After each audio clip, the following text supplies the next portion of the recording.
Ahora vamos a ver la epopeya, la clase 2. Tenemos una imagen de la Ilíada bajo una de la Odisea.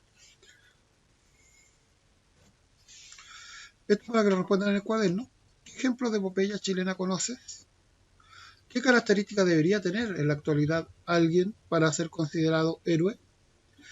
¿Qué valores tendría y qué clase de acciones llevaría a cabo? ¿Por qué crees que todas las epopeyas tienen una temática bélica? ¿En qué consistió la guerra de Troya?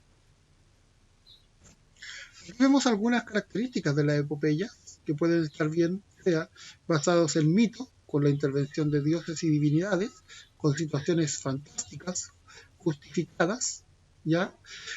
También pueden ser luchas libradas contra hombres, dioses o seres sobrenaturales, aunque tiene elementos históricos y legendarios, porque los personajes existieron y también están basados en hechos reales.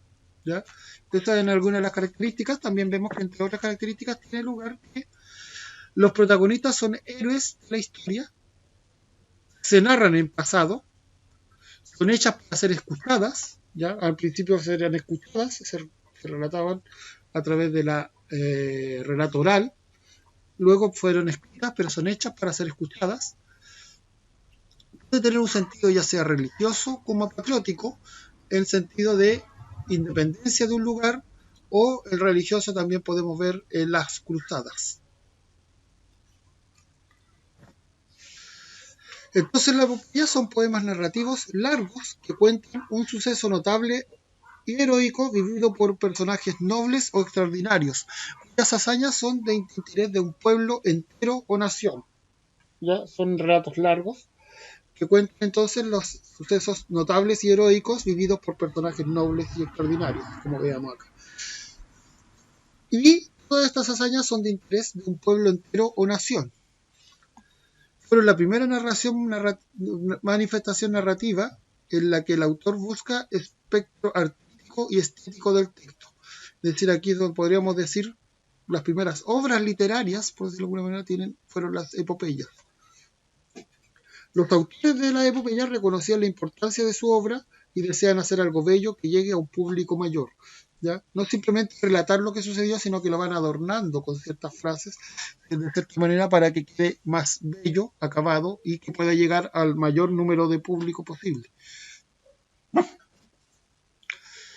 Los temas recurrentes en las epopeyas suelen ser guerras o batallas relevantes. Los protagonistas suelen ser guerreros famosos o personajes relevantes para un pueblo. Cuentan episodios relevantes en la conformación de un pueblo o nación. Tienen un objetivo nacionalista, es decir, cuentan sucesos o hechos que conforman la identidad de un pueblo. Sus protagonistas tienen características que los hacen ser ejemplares y son consideradas un modelo a seguir. Son guerreros heroicos, hombres virtuosos, inteligentes y con valores considerados ideales por un pueblo o nación. Vemos que está desde las épocas más antiguas hasta incluso las guerras de independencia tienen su epopeya. Los registros más antiguos se ubican entonces en Mesopotamia, en los años 2200 al 2000 a.C., con la epopeya titulada Gilgamesh. Otros ejemplos de la región incluyen la epopeya creada en la India, que como el Ramayana y el Mahabharata son los que habíamos también conversado en la clase anterior. Los ejemplos más famosos de epopeya provienen de Grecia, con las obras de Homero, la Ilíada y la Odisea. En Roma, Virgilio escribía una epopeya similar titulada La Eneida. Otros ejemplos famosos de epopeyas que incluyen el Cantar de Mio Cid, de España, el Cantar de los Nibelungos, que es germánico, y el Cantar de Roldán, que es de Francia. Acá en la imagen vemos lo que es el caballo de Troya.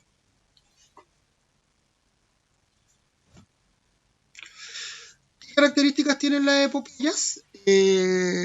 Las epopeyas se estructuran en cantos o rapsodias, que son episodios del relato general. Ya se van ubicando en cantos. Cada canto tiene un inicio y un fin delimitado. Narran una jornada de actividades que culmina con el retiro de los personajes a descansar.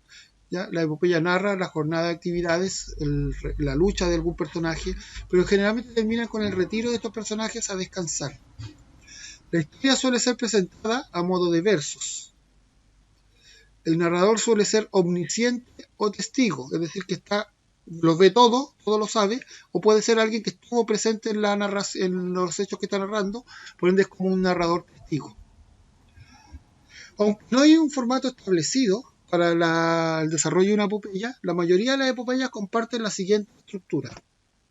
En un título, es decir, que en el título dice de quién o qué se va a narrar o de qué se tratará la historia.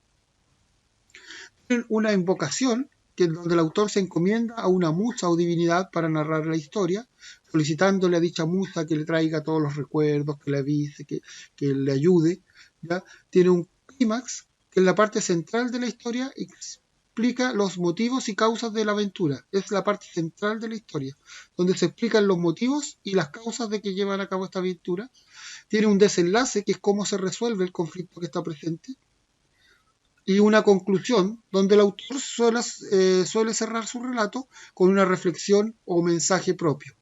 Acá vemos en la imagen a Homero, que fue llevado como un anciano ciego, por eso está con la ayuda de este Lazarillo que lo está acompañando.